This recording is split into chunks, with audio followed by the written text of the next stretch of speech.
masyarakat, kemudian perangkat desa, dan manfaat untuk desa-desa yang ada di Indonesia ke depan, sehingga nanti harus dijalankan melalui mekanisme yang ada di DPR sehingga tidak menyalahi aturan-aturan yang ada. Mbak, tapi kalau misalnya tanpa target pembahasan dengan pemerintah dan juga pengesahan, apakah tidak khawatir nanti dianggap bahwa ini sebenarnya kayak harapan palsu dari DPR kepada kepala desa gitu Mbak, dan justru terlihat seperti ada kepentingan politik terkait 2024. Saya berharap bahwa apa yang kita lakukan pada tahun politik ini diapresiasi sebagai satu tindakan yang positif. Jadi jangan apa-apa kemudian dibawa negatif terus. Cuman yang harus sama-sama dipahami adalah dalam pembahasan satu undang-undang itu tentu saja kita harus bersama-sama untuk bisa membahas tersebut setelah menampung aspirasi dan masukan dari semua pihak.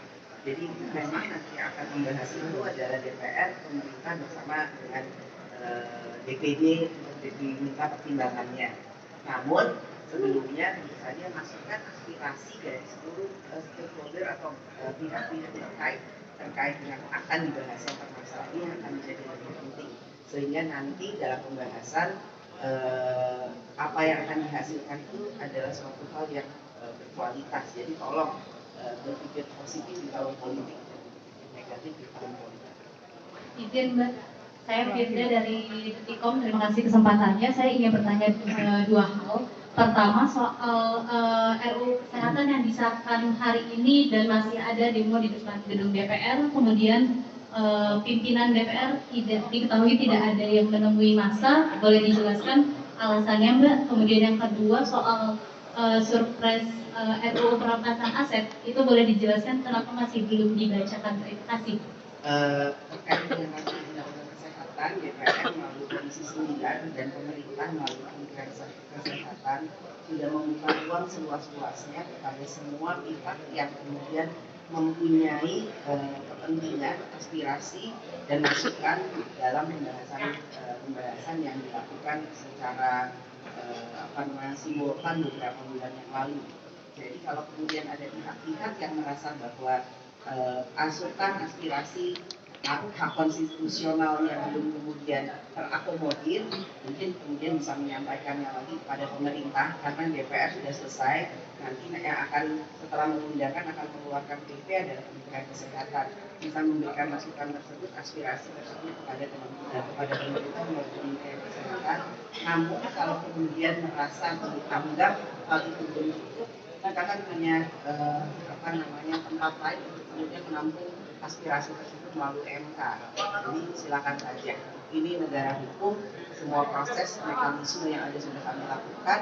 Kalau kemudian merasa kurang puas, masih ada MK yang kemudian bisa menjadi salah satu tempat untuk bisa menampung aspirasi dan masukan secara konstitusional.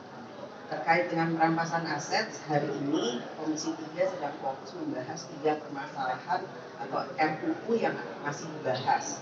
Jadi seperti yang selalu saya sampaikan, DPR sekarang ini memfokuskan untuk bisa menyelesaikan rancangan undang-undang yang ada di setiap komisinya setiap tahun maksimal 2 sesuai dengan tata tertibnya. Jika kemudian 2 sudah selesai, silakan menambah. Ini jika belum selesai, harus diselesaikan dulu rancangan undang-undang tersebut maksimal 1 tahun 2. Jadi lebih baik kita fokus dulu dengan rancangan undang-undang yang sudah dibahas dan dibahas di komisi masing-masing. Nantinya kalau sudah, baru kita akan membahas undang-undang yang lain sehingga fokus dalam pembahasan. Terakhir. Mbak Haji Puan, Mbak Tio, izin bertanya soal politik boleh Pak ya? Update. Ini yang pertama soal menindaklanjuti pertemuan pimpinan fraksi di DPR antara PDIP dan juga PKB beberapa waktu lalu. Apakah kemudian Mbak Puan sudah mendengarkan laporannya seperti apa dari hasil pertemuan tersebut dan apakah akan ditindaklanjuti dalam pertemuan konkret kedua pimpinan partai? Dan yang kedua Mbak izin terkait dengan konkretisasi antara pertemuan Mbak Puan dan juga Mas Ahaye waktu itu, apakah memang sudah bisa dikonkretkan dalam kerjasama politik? Terima kasih. Kami PDI Perjuangan siap untuk selalu bersilaturahmi, membahas dan menerima masukan, apakah kemudian memberi masukan dengan semua partai politik termasuk PKB dan Demokrat. Jadi memang dalam membahas satu hal secara komprehensif membutuhkan waktu. Misalkan itu besok sudah ada usaha, semuanya itu perlu dipertimbangkan secara massal.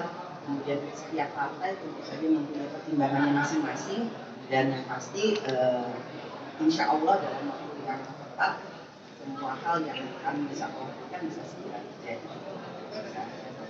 Terima kasih ya.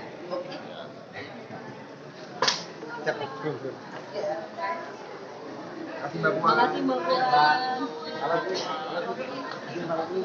Ayo Mbak Haji.